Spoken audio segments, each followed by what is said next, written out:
What's up guys? In this tutorial, I will show you how to recover deleted photos from your Android device.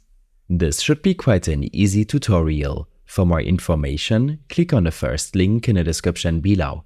To recover photos on your Android device, open your Gallery app. These steps might be slightly different on your device, depending on which Android version you are using. In your photo gallery, look for the menu icon on the bottom right of your screen. Select the menu icon and then Recycle Bin. From here, tap on the photos you want to recover. Just a simple tap will select them. Once your photos are selected, direct your attention to the bottom left corner. There, you'll find the Restore button. Tap on it to recover recently deleted photos from your gallery. In case the photos were deleted from the file manager, then head over to the Files folder on your device's Files Manager. In the File Manager, scroll down until you find the option to access the Recycle Bin. It's typically at the bottom.